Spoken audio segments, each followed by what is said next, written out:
Anthologies are often where writers and folks early in their career get their start, their first publications, but it is also where established authors and newer authors can experiment and be free to kind of embrace the weird. Hi, my name is Dakota, and today I am talking with R.B. Wood, editor of Spring in the City from Ruadán Books. Thank you so much for being here. Oh, thanks for having me on the show. I appreciate it. So for folks who are not familiar with Ruadán Books and don't know what Spring in the City is, what is Spring in the City? Sure. Wow. A loaded first question. So let me see if I can put it in kind of a bullet point form. Ruadán Books is a small publisher based in Boston. I started them less than a year ago. And I'm CEO, president, stock boy, whatever needs to be done that particular day. I also love editing stories and finding new talent, which is what leads me to Spring in the City. It's Spring in the City is a second of our what we're calling kind of the In the City series. Winter in the City, Spring in the City. I bet you can guess the final two titles, Summer in the City, which we will be opening up for open submissions for in December of 2025. And then Autumn in the City. Of course, autumn is my favorite time of year, so we're gonna land on that one. Spring in the City is coming out in winter, but that's okay. Um, it's really storytelling about the weird, dark, speculative, and a little bit of science fiction, a little bit of fantasy, a little bit of horror, and then using kind of a sentient setting for the city. Every city has its own personality, and the stories we look for are stories that have those personality. Ruadán Books, and let me back up and talk a little bit about my publishing house because this is a real passion project for me.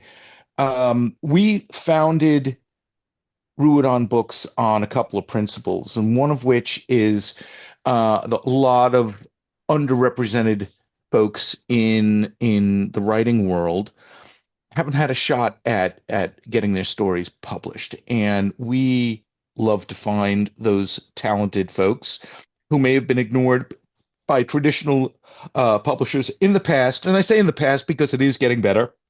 And there's a much more of an influx of diverse voices in writing. But historically, this is one of the most chaotic times in history. I mean, I'm an old guy. I was alive in the late 60s, and that was pretty chaotic. And I would say this time equates to that in many ways, and it equates to something new and horrific in other ways. But how future generations are going to really understand this time period is through art, visual art, music, written words, poetry, and that sort of thing. And I think in that sense, there's no more important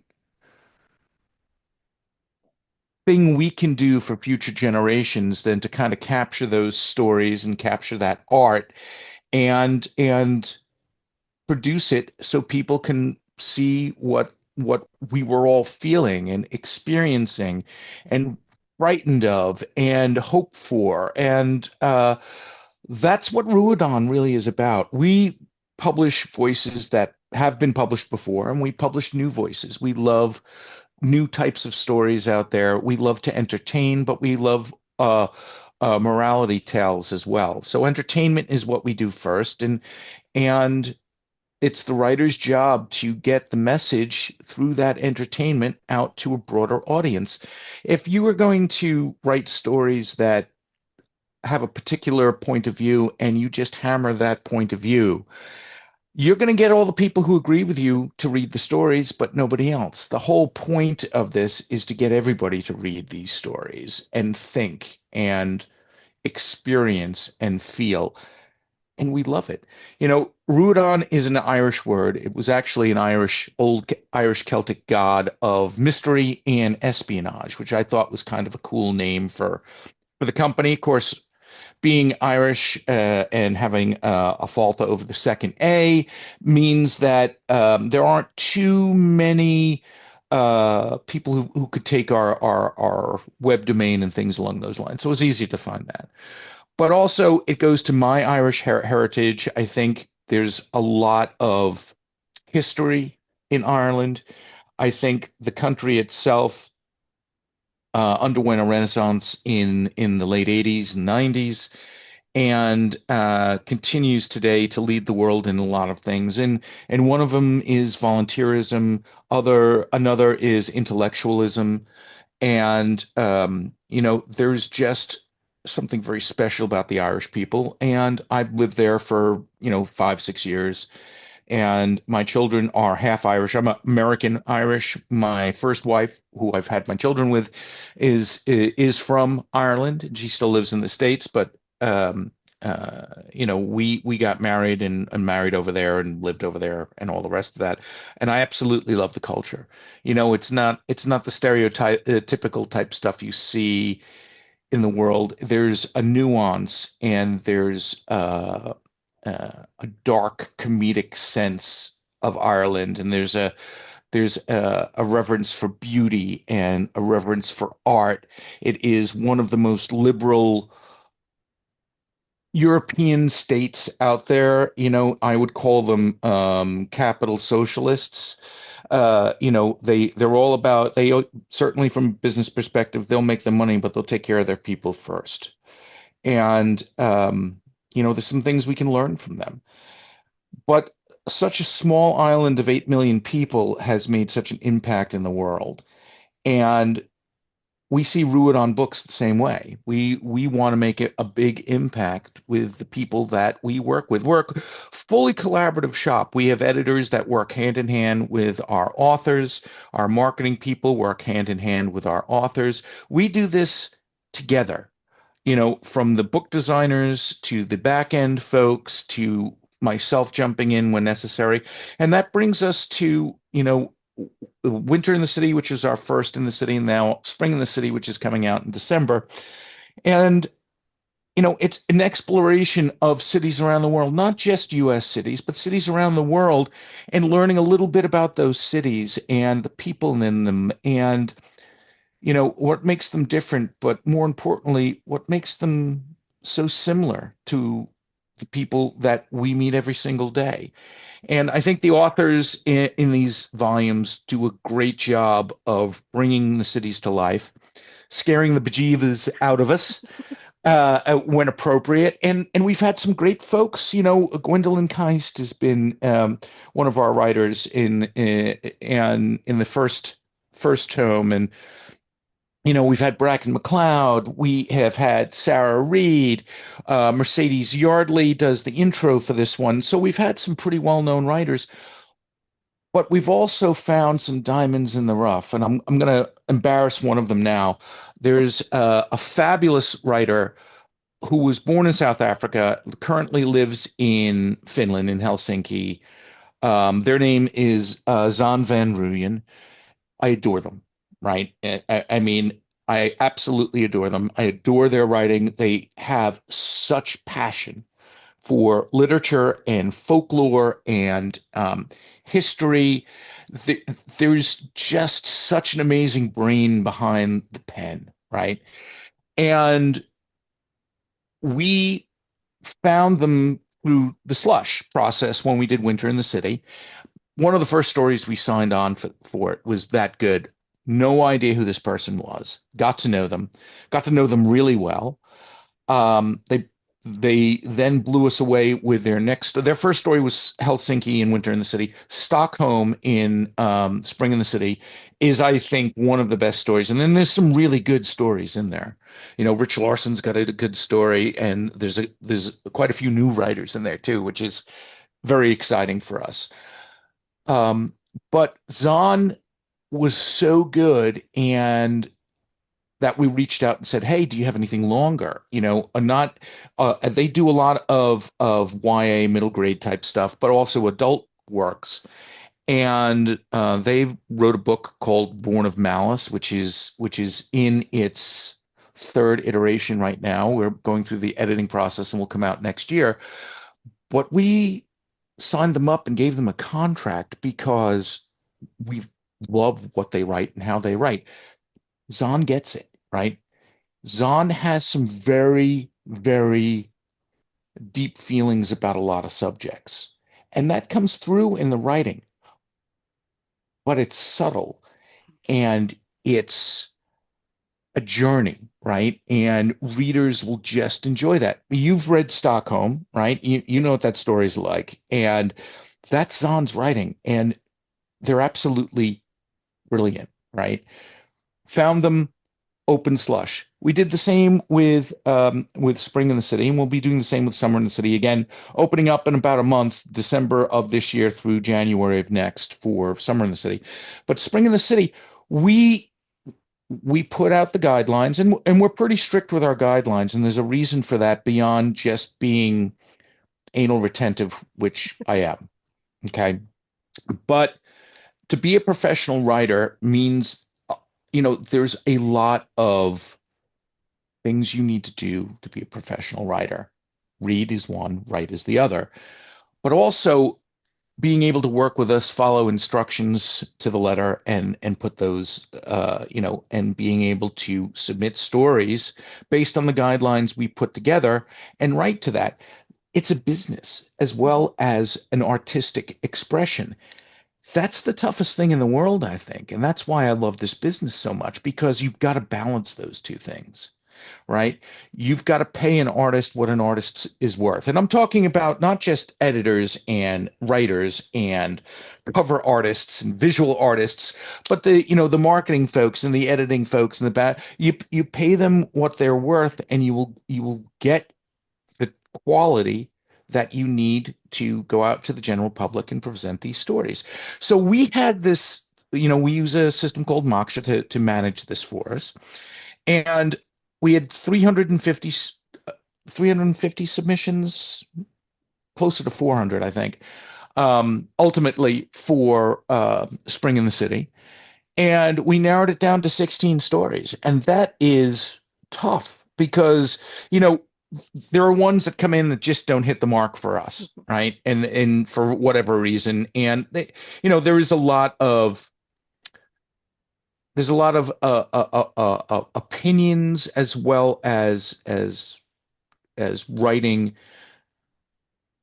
well, storytelling talent that goes into these selections. But a lot of times you have a vision for an anthology in your head, and you want stories that kind of fit within that vision. What happens is you end up turning away really good stories because they're not fitting with there was one story, and it was about the city of Berlin, and it was brilliantly written, and I loved it very, very much because the characters were brilliant, but it didn't really tell me anything new about the city of Berlin, right?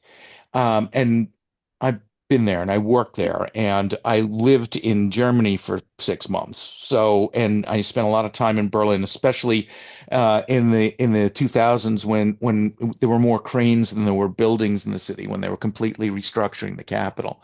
And that's a city being reborn, and it was just that could have been the story, right? How does a city that was on life support become new again, right? You think about Times Square in New York and what it was like in the 70s and how that came back to life in the 90s, 2000s and things along those lines. So we go through, we read the stories, we read them blind. We don't want to know names until we've decided we like the story. And then we select the stories. Now, for example, I have, and I just want to pull up my table of contents so I can talk to a few of these stories. I don't want to give everything away because I'd like people to buy the book. By the way, pre-orders on our site, Ruadán Books without the falta, ruadánbooks.com, Ruadanbooks. Yes, I also do marketing, although I have a really amazing marketing person, but I also do the sales for the stuff. So if you look at what we have for Spring in the City, right? I'm just going to pull this up. bear with me one second here. So, we've got plenty of new authors on here, like Zahn Stockholm leads off the pack. Now, Tim Lees, we've worked with before. His story Manchester's outstanding. One of my professors from Emerson College, when I couldn't do what I used to do anymore, and I went back and decided to go into writing and publishing. I went back for a second master's degree, and one of my professors is a gentleman by the name of Jonathan Papernick. He tells a lovely story about Tel Aviv, and it's kind of an Israeli superhero story. It's fantastic. It's really, really good. Two new authors for me, Sue Sokol and D.F. McCourt wrote Montreal, a brilliant thought piece. London Town by Troy Sayat is excellent. Again, a name I hadn't heard. Amanda Cecilia Lang wrote us a story in Los Angeles. Ross Baxter, another new writer for us, wrote a great story on about Oslo.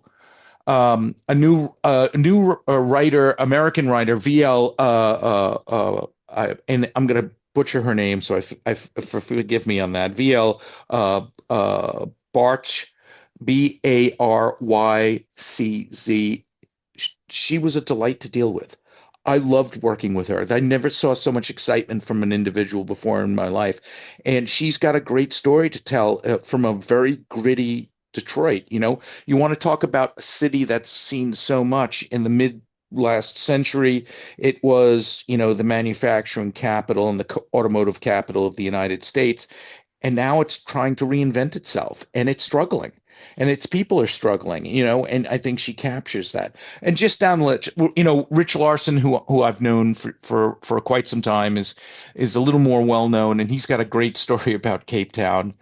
Um, so all over the place. Avram Levinsky has a story about Taipei, and J.R. Blaine's, whose story, Portraits of Decay, we released about a month ago, submitted a story on Chicago, which is where he's from, and we loved it, and we added it in the section. But more importantly, the In the City series pairs myself with one of our editors. And now Anna Kuhn is our acquisitions editor, but she's a story editor in her own right. She used to do script doctoring and script editing for Hollywood and things along those lines. She's incredibly talented, and she's got a good eye for story. But more importantly, we like different types of stories, but our goals are completely aligned. We want to find new stories to present to the public, right? The population. New stories about cities that are going to make you think, they're going to horrify you, they're going to make you laugh, they're going to, make you feel things. And there's no better time, I feel, because I'm in Boston and the weather is getting colder, and they're predicting it's going to be a very cold winter this year. There's no better time for sitting by a fire when the sun goes down at lunchtime and reading a collection of short stories. You read one at a time, you read three at a time, you read five, you read them all in one sitting because you can do that. And these, for the most part, are new authors who have a story to tell. And we're lucky to have them, and we're lucky to find them. So I'll take a breath finally, and let's see if you have any other questions, because we're already 20 minutes into our session here. So I really loved these stories, and I thought that I don't typically see stories like this other places. So I thought it was like a really good niche that you guys hit with this In the City series. Because they're like horror-esque, some of them. And they also have like a lot of internalization, and there's just a lot going on in every one of these stories. So is that what you typically are looking for when you're going through the slush pile? We tell people that we're all about dark speculative fiction and noir detective stories, right? But it's really the darker elements. I love horror as a genre, especially horror movies. My wife and I love horror movies. Anna and I actually will love horror movies while our spouses will cover their eyes, right? So, her husband Joe is just a great guy and really loves a good story. He's more of a science fiction person than horror, but he'll read the dark sci-fi stuff. He likes it. And my wife will watch the horror, but she's more the crime and Uh, real crime type person, which makes me a little nervous. So I try not to piss her off too much, right? But I like genre bending stories. I like stories that are going to make you think, stories that say more than that on the page, the nuance that's a part of them and the subtext that's there. And that is what I mean by finding a diamond in the rough, you know?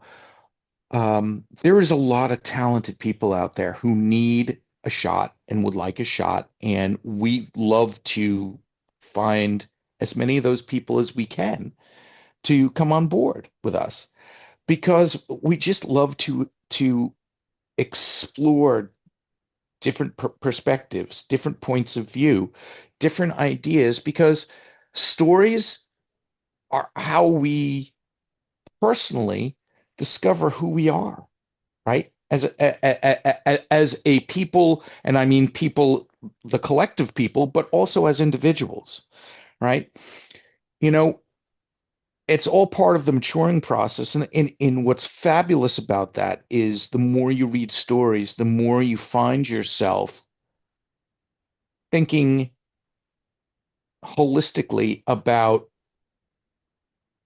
outside of your comfort zone or outside of the demographic you grew up in or outside of the country that you grew up in, right? I think everybody should go and live and work abroad for at least a year or two with an experience a different culture and a different people and see how much alike and see how different and see how much we all have the same sort of thing. We just love being social creatures.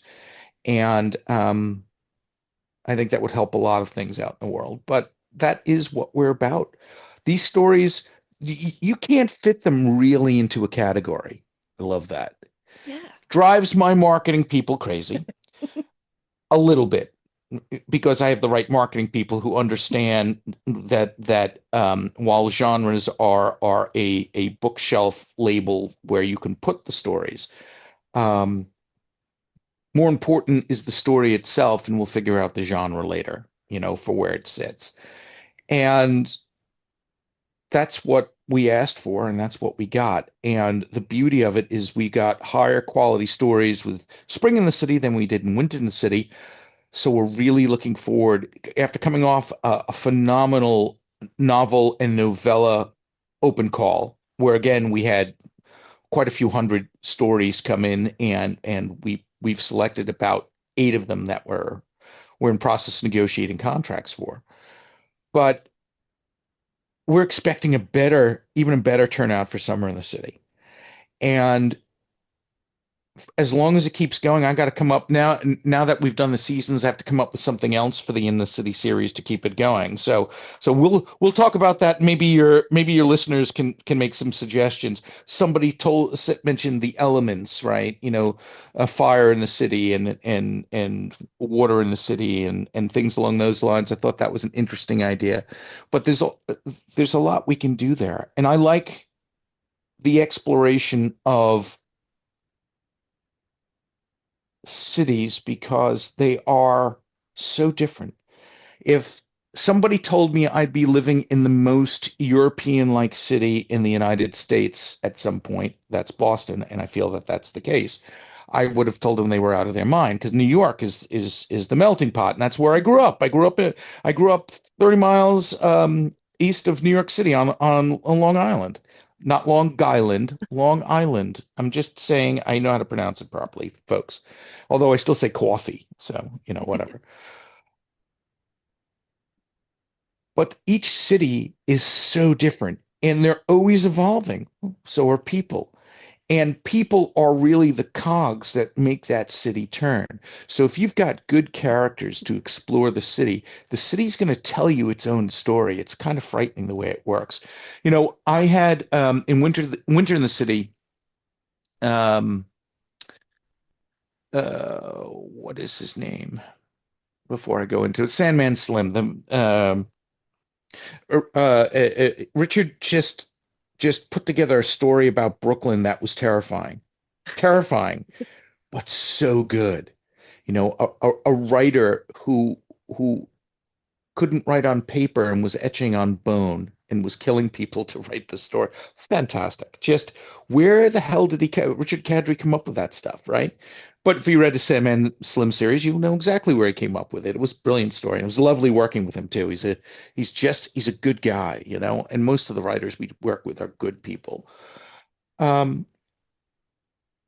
but yeah, that's what Ruadán's about. It's micro these anthologies we do are microcosms of the types of stories we like to tell. We also like to do a guest editor series, right? With the anthologies.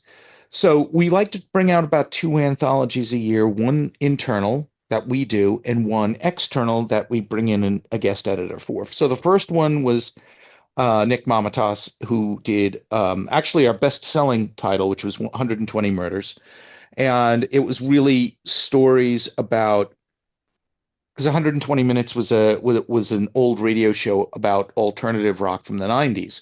So 120 Murders is a riff on that, and that's what the stories kind of incorporate. They incorporate um, really alternative music from that time period. And we've got great people to write for that. Paul Tremblay wrote for that, and all sorts of great people wrote for that. Um, and we have one I can't announce yet. I'm dying to announce, but we have another Nick Mamatas anthology coming up, which is fabulous. I'm not telling you the title yet. That we'll announce that soon enough, but it's going to be another good one. And Nick is a hard guy to work with unless you actually understand he's right 95% of the time. And then you just run with that. He's an old Long Island boy like I am. He may be on the West Coast, but you can't take the New York out of somebody like that. And he and I get on very, very well. And that's why we might have fought a little like cats and dogs, but it was healthy debate as opposed to actual fighting, right? And I adore him. I adore the man. So he's doing another one for us, and we've got another editor already booked who I really want to tell you, and I can't because she has asked me not to because she would be inundated with stories for us. But it is really, really top. And maybe when we stop recording, I'll tell you. Okay. Ooh. But yeah, we've got some really interesting stuff coming up. We've got some great novels coming out. Jeff Summers has got a Five Funerals, which goes on pre-order tomorrow, and we announced the cover, and it's a celebration of Edward Gorey. That's all I'll say about that. So check our website out tomorrow, and you'll see that press release and that pre-order will be up. But we've got novellas coming up. We've got other stories coming up from authors you may have heard of, but more likely you haven't.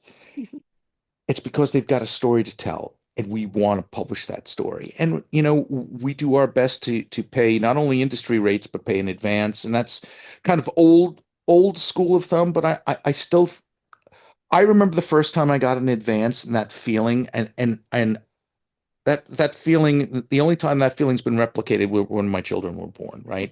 The amount of, oh my God, that feeling of being incredibly happy and overwhelmed at the same time, and there's a little bit of imposter syndrome that comes with that, whether it's being a new dad or being a new writer or what have you. But I remember that feeling, and I want to give that feeling to folks because ultimately we'll work with them and we'll take a great story and make it world class. At least from our perspective and our opinion. Your opinions may vary, and that's fine. But we think we do a great job.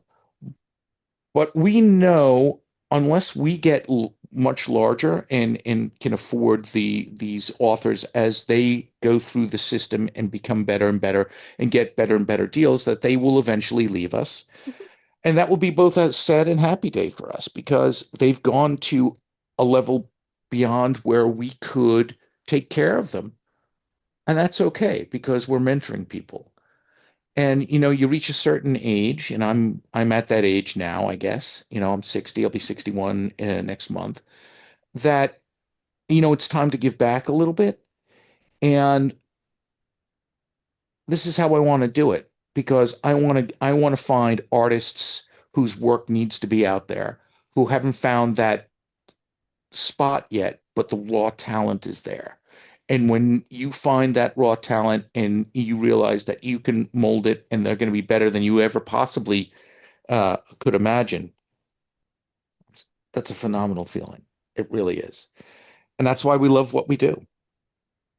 So, I think people undervalue anthologies and like university press books that mhm. publish a lot of newer people or people you don't necessarily know, because I find a lot of authors that I then follow for the rest of their career in these anthologies. Isn't that amazing? I Yeah. mean, one of the things we've done is we put some of the funding for anthologies, talking business, right? Mhm. Uh, Under our marketing budget. Why? We know that most anthologies will not earn out because people don't buy them, but we also know that anthologies are the way to start getting people known, Mhm. whether they're up for awards or word of mouth gets out there and hey, this is an anthology. There's four great stories in here, and there's three artists you need to follow, and people start talking about them. We love, and that's why we put. We know it's a kind of a higher expense, but we also put some of that cost in the marketing budget because we're playing the long game, especially with anthologies. Mhm. Because at some point, one or more of these authors will do very well, and people will start seeking out older works of theirs. And whether a story then gets put in a best of series or something along those lines, you know, fantastic, fantastic for them. And we are happy to facilitate that. We love working with these people. And 95% of the time, the working relationship we have with our authors and our artists are collaborative, informative. We all learn something from it, which is important. But we get to throw new voices out there and new stories out there for people to enjoy, and we hope that they do because that's our goal is to entertain with new stories. Hollywood, by the way, call us because we've got new stories. Please stop remaking Batman v Superman, okay?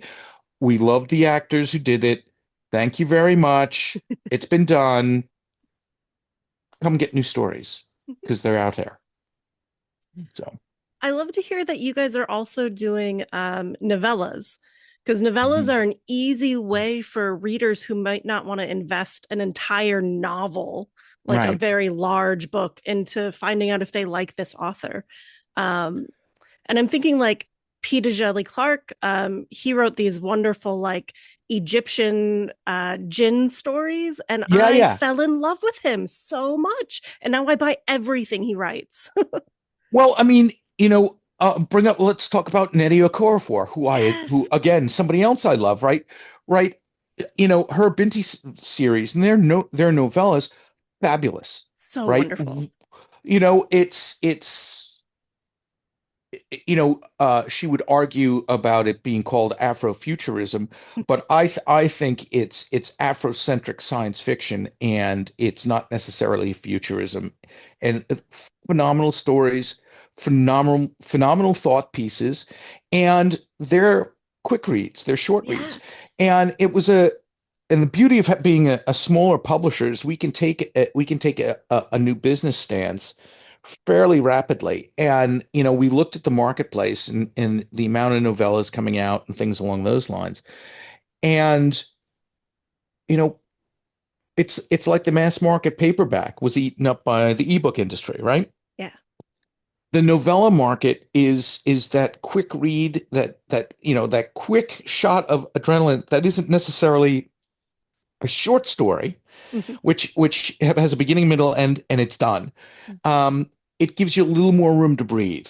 I've written a couple of novellas myself, because I'm not as good as the authors we publish, but I do love writing. And I published a couple of novellas myself, and I enjoy that. We've got a collection of novellas coming out in December as well.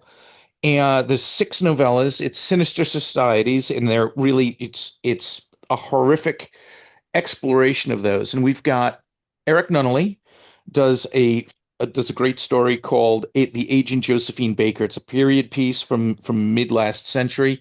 We loved it so much we asked for a total of six more of them. We just signed him and then we announced that.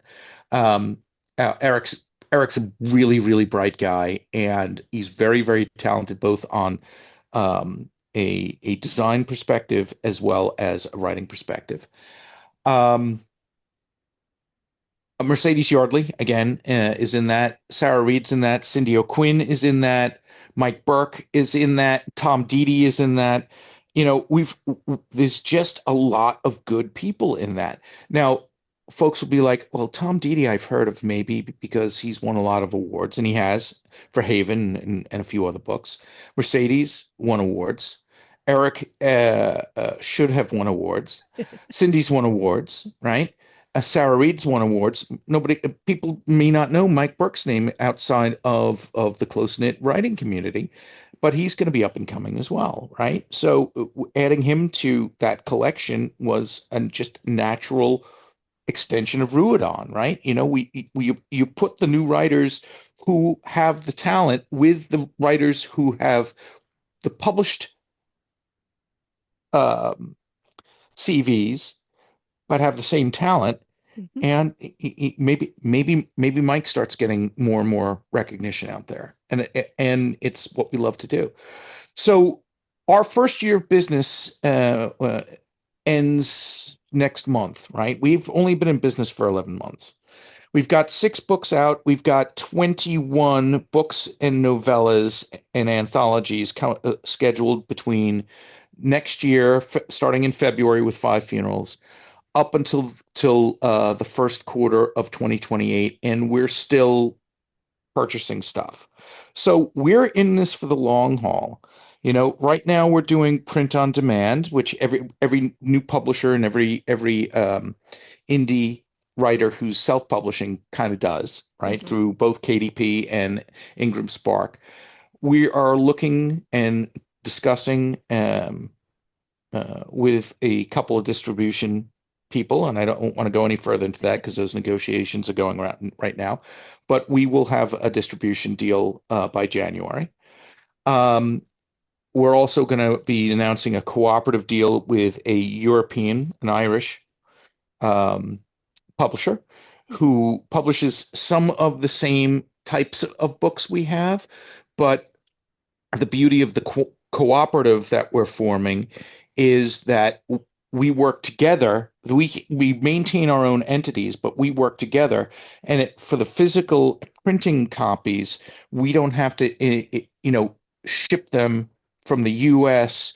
to Europe or from Europe to the U.S., which is a fortune. We can just print them there and then ship them locally. And that's one of the reasons we're doing that. Plus, we actually like each other's works, and we enjoy each other's company, and we just love talking the business. And you think this is competitive, and it is. It's a business. It's competitive. But I speak to my competitors. We talk about this industry all the time. The good, the bad, the ugly. How the sausage is actually made. It's not good. People shouldn't pay attention to that. They should just buy the books and be happy they're not doing this. But we have a passion for it.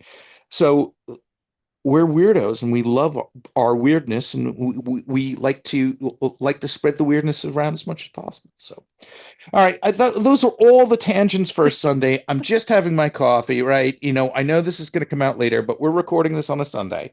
So, I'm wearing a hat because I forgot I was doing this, and so I didn't jump in the shower.